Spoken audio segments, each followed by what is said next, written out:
The Wilson family's white two-story house stood quietly in the lush suburban neighborhood of Boston. November morning had arrived, with fallen leaves accumulating in the front yard, signaling the end of autumn and the coming of winter. Deborah stood by the window, resting both hands on her heavily pregnant belly as she took slow, deep breaths. For her, this pregnancy was a miracle after 7 years of fertility treatments. After numerous failures and moments of despair, this baby was conceived just when she had nearly given up hope. Every morning, Deborah offered prayers of gratitude for this precious life. "Mom, look at my science project." Lily's cheerful voice echoed from the living room. Deborah slowly descended the stairs and gazed at the solar system model her 8-year-old daughter proudly displayed. The project, with its accurate planetary placement and proportional sizes, reflected Lily's delicate sensibility and intellectual curiosity. "It's wonderful, Lily.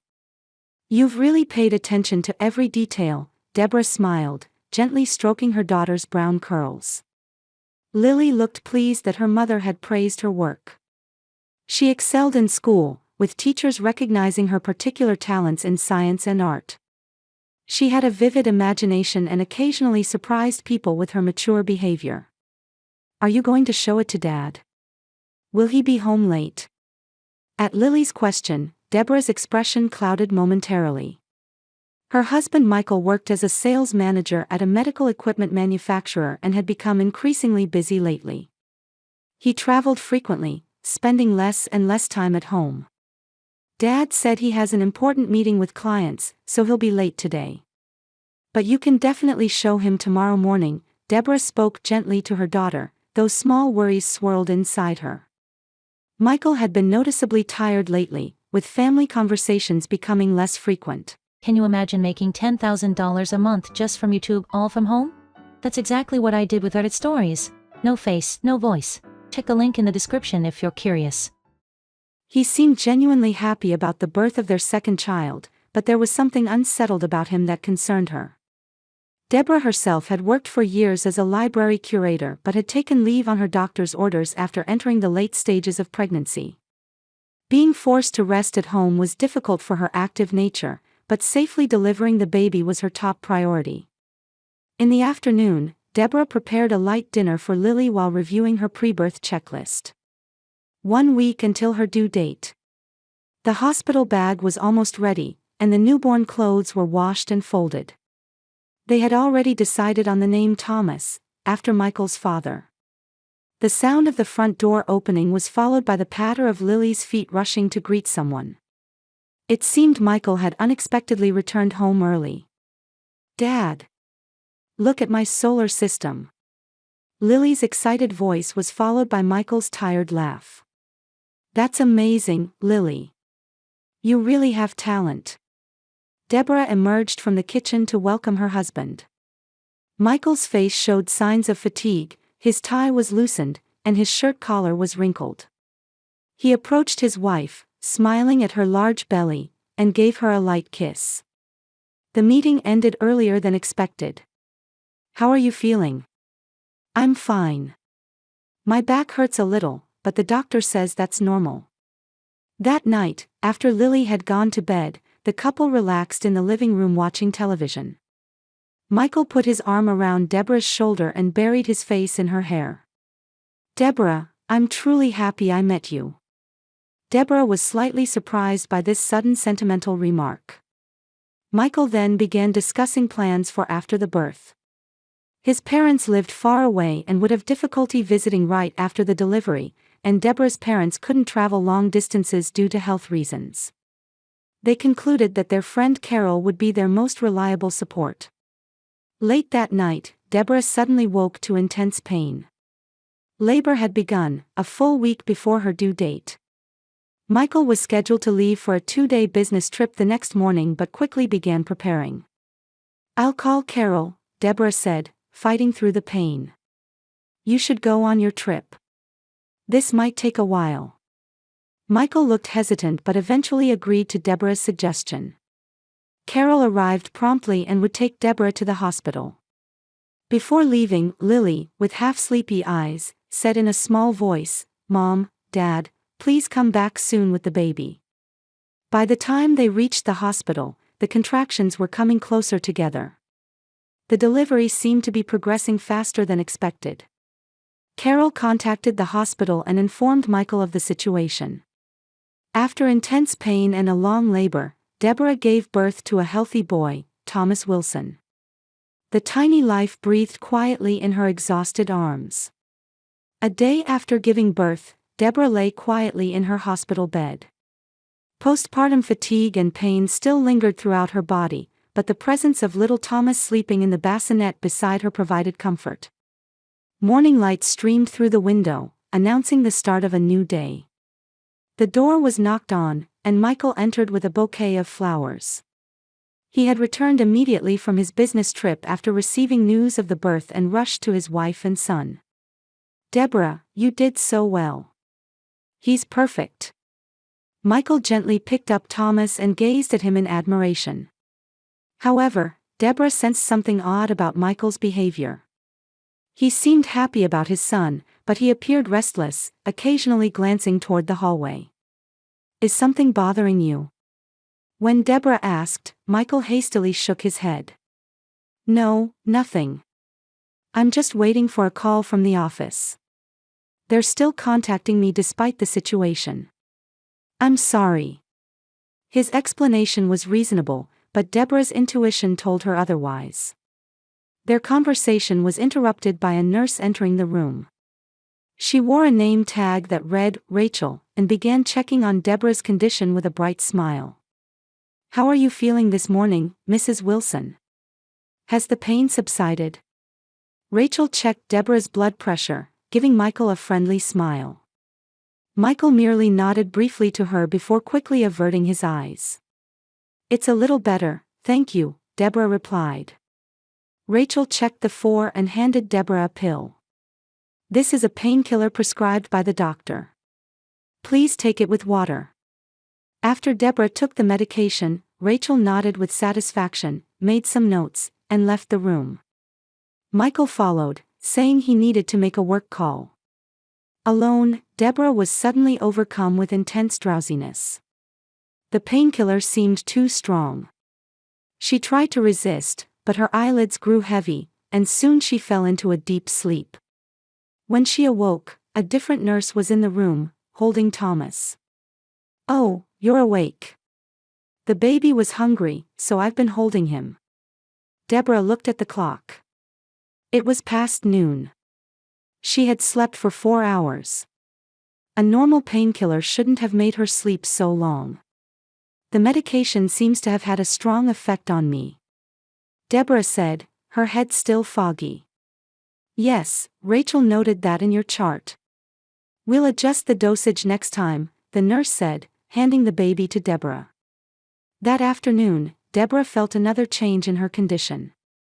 This time it was sudden nausea and heart palpitations. She pressed the nurse call button, and Rachel appeared immediately. "What's wrong?" "I feel sick, and my heart is beating fast." Rachel took her blood pressure again and placed a hand on her forehead. "You might have a slight fever.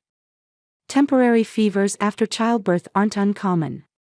I'll adjust the medication in your 4." She changed the 4 bag and made another note about Deborah's condition.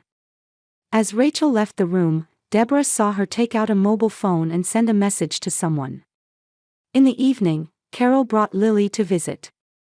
Lily's eyes sparkled when she first saw her little brother. "Mom, Thomas is so tiny." Deborah gently embraced her daughter and kissed her hair.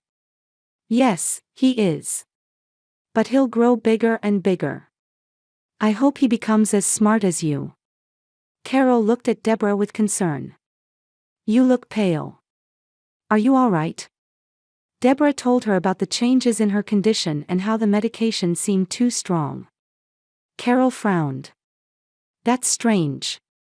Shouldn't you talk to your doctor about it?"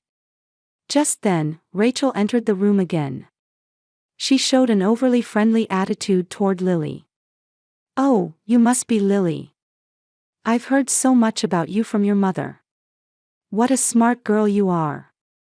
Deborah was confused. She had never mentioned Lily to Rachel.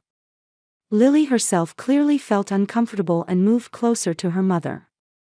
"I don't know this nurse," Lily whispered to Deborah. Rachel, seeming not to notice, said, "It's medication time," and offered another pill. Deborah eyed the pill suspiciously but didn't want to cause a scene in front of Carol and Lily. She took the pill and waited for Rachel to leave. "Carol, don't you think there's something strange about that nurse?" Carol agreed. Yes, it was unnatural that she knew Lily's name. Lily left the room briefly, saying she wanted to get some water. When she returned, her expression was dark, as if she wanted to say something. When Carol excused herself to buy some food from the cafeteria, leaving Deborah and Lily alone, Lily approached her mother's bed and said in a low voice, "Mom, I've seen that nurse before with Dad." Deborah's heart jumped.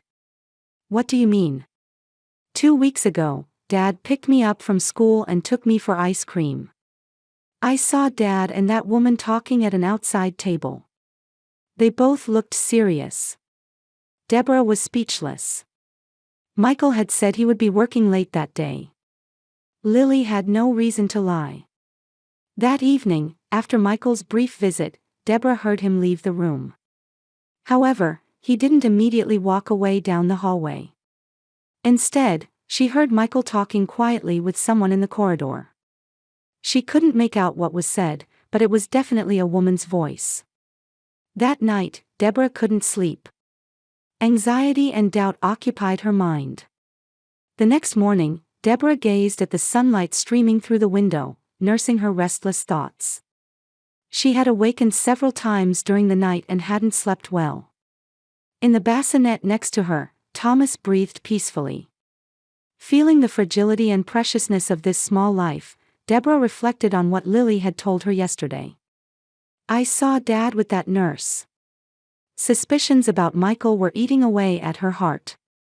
She had sensed changes in his attitude before the birth, but she never imagined he might be involved with another woman, especially one who was her nurse. Deborah felt a headache coming on. The morning vital check was performed by a different nurse. She explained that Rachel would be on duty in the afternoon and checked Deborah's condition before leaving. The 4 was still running, but the painkiller dosage seemed to have been reduced, as Deborah's head felt clearer. In the morning, Deborah received a visit from her attending physician. The doctor seemed satisfied with her recovery but was concerned about the fever and nausea. "Let's do another blood test, just to be safe." After the doctor left, Deborah picked up her mobile phone and hesitantly called Michael. He answered after the 3rd ring. "Deborah, what's wrong? Are you feeling unwell?" "No, I'm fine," Deborah tried to sound calm. "I just wanted to know if you could come with Lily when she visits today." On the other end of the line, Michael could be heard taking a sharp breath. "That's difficult today. I have an important meeting." "I understand," Deborah couldn't hide her disappointment. "Talk to you later, then." After hanging up, Deborah sank deep into her bed, staring at the ceiling. Was her intuition correct? Or was this paranoia due to her postpartum mental state? At lunchtime, Rachel appeared. She acted as cheerfully as ever, but Deborah noticed that her eyes weren't smiling. Rachel brought the meal and another pill. "This is an additional antibiotic prescribed by the doctor. It's to prevent infection." Deborah stared at the pill. She hadn't heard the doctor give such instructions during the morning rounds. "Did my doctor say this?" Rachel hesitated for a moment. "Yes, of course. It's recorded in your chart." Deborah took the pill in her hand but didn't swallow it. "I'll take it later. I want to eat first." Rachel briefly showed a dissatisfied expression but quickly composed herself. "All right. I'll check back later." After Rachel left, Deborah hid the pill in the bedside table drawer. Her feeling that something was wrong was growing stronger. Around 2 in the afternoon, Carol brought Lily. Lily clutched a small bouquet and rushed to her mother. Deborah embraced her daughter tightly. "Mom, are you okay?" Lily looked up at her mother's face with concern.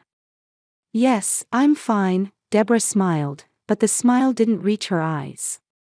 Carol picked up Thomas and, while rocking him, said, Deborah, I'm going to buy some drinks. What would you like, Lily? Apple juice. Lily answered enthusiastically. When Carol left the room, Lily's expression changed. She moved closer to her mother's bed and said in a low voice, Mom, I saw that nurse again today. She was talking with Dad in the hallway. Deborah's heart began to race. When? Just now. When we arrived at the hospital. They didn't notice us, Lily's eyes reflected fear. Mom, she had a scary face. Deborah squeezed her daughter's hand. Lily, what do you mean? Lily moved even closer to her mother and said in an almost inaudible voice, she told Dad, we'll do it today. Dad said, not yet. Mom, is she going to do something? Deborah caught her breath. Children's intuition is sharp.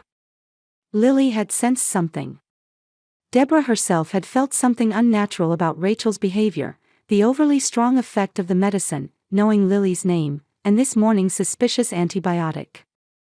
Suddenly, voices could be heard from the hallway. Lily quickly stood up and listened toward the window.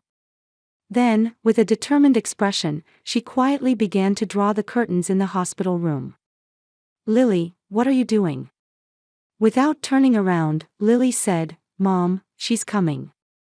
After closing the curtains, Lily rushed to her mother's bed and, with a small but serious expression, said, Mom, get under the bed right now.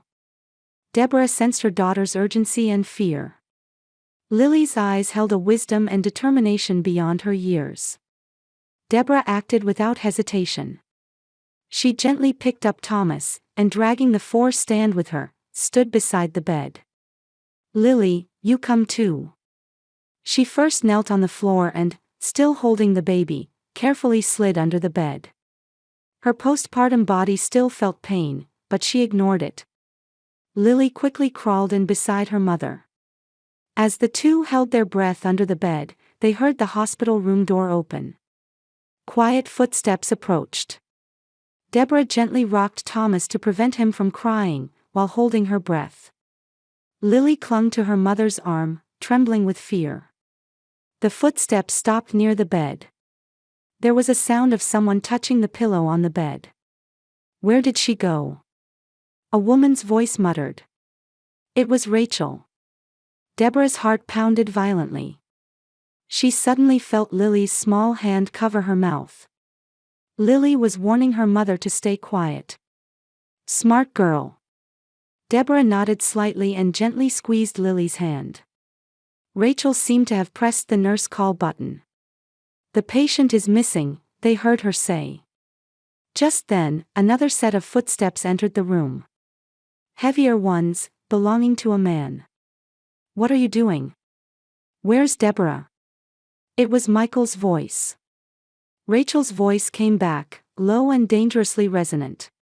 Your obstacle will soon be gone. With just one injection. What are you talking about? Michael's voice was disturbed. We planned this, Michael.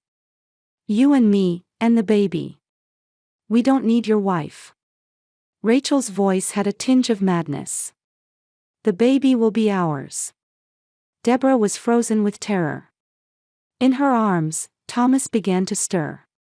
Deborah kissed the baby even more gently, praying he would stay quiet. Lily's face was pale, her eyes filled with fear, but she bravely remained still, trying to protect her mother and brother. From under the bed, Deborah could see Rachel's white nursing shoes and Michael's leather shoes. They were standing face to face. Michael's feet stepped backward. What are you saying? I only said I wanted to break up. I don't intend to hurt anyone. A ray of light shone in Deborah's heart. While Michael had certainly been having an affair with Rachel, he didn't seem to be participating in this crazed plan. However, that hardly changed the current situation. Rachel had a syringe with a lethal dose of drugs, and she was looking for Deborah. You promised. You said we would be together. Rachel's voice trembled with anger. Deborah looked at Lily's face. Along with fear, there was determination in her daughter's eyes. Lily gently pointed to her mother's arm, showing the watch-like nurse call button attached to it. Deborah understood and nodded slightly. It was a race against time. From their limited view under the bed, they could see Rachel's and Michael's feet still facing each other. You promised me a future together. Rachel's voice was growing louder. If she were gone, we could be a perfect family. Are you crazy? Michael's voice shook with anger. I only said I wanted to end our affair. I never talked about hurting Deborah or Lily or the baby. Under the bed, Deborah stiffened at hearing her name. Beside her, Lily silently wept. Deborah gently embraced her daughter, trying to encourage her. Thomas remained with his eyes closed, barely breathing. Break up. Break up with me. Rachel's voice turned cold and sharp. Didn't you tell me things weren't going well with your wife? That you didn't want a second child? I did say that. But it was from pre-birth anxiety. The moment I saw Thomas, my thinking changed. Michael's voice had regained its composure. Rachel, calm down. Nothing irreversible has happened yet. Put down that syringe, and let's talk. Deborah had complex feelings about her husband's words. She couldn't forgive his infidelity, but at least now he was trying to protect his family. Rachel's foot stepped forward. It's too late, Michael. I've planned everything. Deborah's illness, the overdose of medication, it's all my doing. I've prepared it so no one will question if she dies from complications. Michael could be heard gasping. Are you sane? Love sometimes drives people mad. Rachel's voice had regained a strange calmness. If you love me, you should understand. This is for our future. Deborah felt the blood in her body freezing. Rachel was completely insane. And she was desperately thinking of a way to escape this situation. She had pressed the nurse call button, but how long would it take for hospital staff to arrive? Rachel, you're sick. You need help. Michael's feet stepped backward. I will never allow you to hurt Deborah. So. Rachel's voice echoed coldly. Then you're an obstacle too. Footsteps moved, and it seemed a struggle had begun between them. Deborah couldn't see what was happening, but she heard something fall to the floor. Michael let out a pained sound. Rachel, stop. Lily's hand gripped Deborah's arm tightly. Deborah sensed her daughter's terror. She was trembling with fear herself, but she had to appear strong in front of Lily. Just then, the hospital room door was flung open. Is everything all right? The nurse called. Another nurse's voice could be heard. Then, a moment of silence, followed by a surprised voice. Rachel? What are you doing? Don't interfere. Rachel shouted. Security. Come quickly. The nurse called out into the hallway. Amid the confusion, multiple footsteps entered the room. Deborah held Lily tightly and protected Thomas. She has a syringe, someone shouted. After some commotion, the room suddenly fell silent. It's safe. We've restrained her, a man's voice announced. Deborah took a deep breath and made a decision. Lily, it's okay now. Let's come out. She slowly crawled out from under the bed. Holding Thomas in her arms and leading Lily by the hand, she stood up, met by the surprised expressions of everyone in the room. There were 2 nurses, 2 security staff, and Michael in the room. Michael's face had scratch marks, and his shirt was disheveled. Rachel was being restrained by security, struggling wildly. A syringe had fallen to the floor from her hand. Deborah. Michael was stunned. Under the bed. I hid with Mom, Lily said in a small voice. I was scared of that woman. Seeing the 2 of them, Rachel began struggling more violently. You ruined everything. We could have been happy. Security firmly restrained her and removed her from the room. The hospital administrator was called, and the institution was in an uproar over the gravity of the situation. Deborah, Lily, and Thomas were moved to another room. The police were called, and the syringe Rachel had been carrying was collected as evidence. Emergency tests show the contents of the syringe were a lethal dose of morphine, the hospital's medical safety manager explained to Deborah. Rachel Collins was hired by our hospital 2 months ago, but we've discovered she falsified her credentials. She apparently has a history of psychiatric hospitalization and caused similar problems at another hospital. Stroking Lily's hair with trembling hands, Deborah asked, "But why was I targeted?" According to the police's initial investigation, Collins had a brief relationship with your husband and gathered information about you and your family in the process, the manager explained apologetically. She arranged to be assigned to you and was targeting your delivery. Michael stood outside Deborah's new hospital room door. His face showed deep regret and shame. Deborah saw him but said nothing. "Let me talk to you." Michael entered the room. "I'll explain everything." "Lily, could you wait outside for a bit?" Deborah said gently to her daughter. Lily looked anxiously at her mother but nodded and left the room. "I met Rachel 3 months ago," Michael began in a heavy tone. "It was just a temporary mistake. I tried to end it a month ago, but she wouldn't accept it. However, I never thought she was this deranged." "I can't believe it," Deborah's voice was cold. "Your reckless behavior put our lives in danger." "I know. I don't expect to be forgiven," Michael bowed his head. "But for Lily and Thomas's sake, please let me try again." Deborah gazed out the window. Her heart was filled with the pain of betrayal, but at the same time, she felt deep gratitude that their lives had been saved by Lily's courage and quick thinking. "I need time to think," she finally said. "Right now, I just want to focus on the children." Michael nodded silently and left the room. 3 months later, Deborah sat on the small porch of her new home, watching Lily play in the garden. Baby Thomas slept peacefully in her arms. The new house was smaller than their previous one, but the warm sunshine and quiet environment surrounded by greenery were ideal for healing their wounded hearts. Rachel Collins had been diagnosed with borderline personality disorder and delusional disorder following a psychiatric evaluation and was confined to a state facility.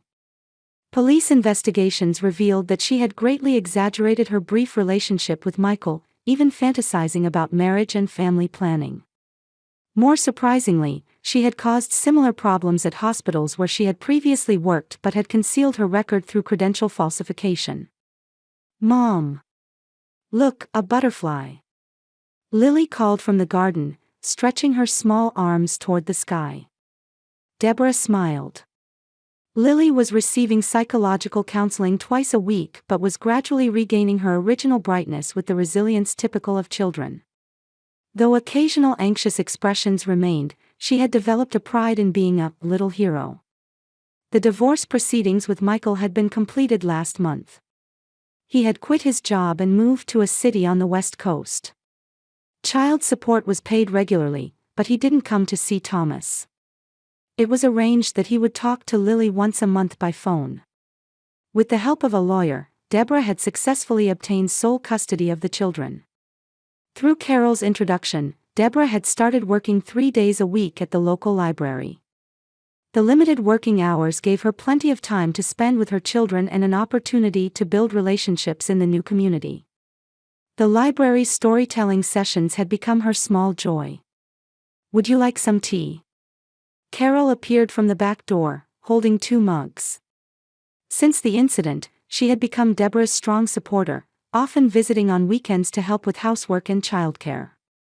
"Thank you," Deborah accepted the mug. "I couldn't have recovered without you."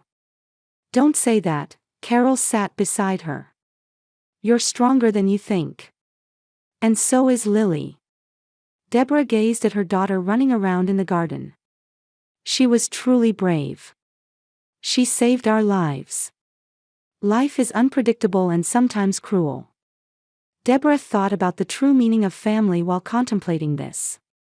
It's not just about blood ties, but about bonds where people protect and trust each other. Through their great ordeal, a stronger bond had formed between her, Lily, and Thomas than before. "Mom!" Lily came running up. "Is Thomas awake? Can I hold him?" Deborah smiled and handed the small baby to her daughter. Lily carefully held her brother and gently kissed his forehead. "I'll always protect you," Lily whispered to her brother. As Deborah watched her two children, she felt hopeful about their future journey together, despite the uncertainties of the road ahead.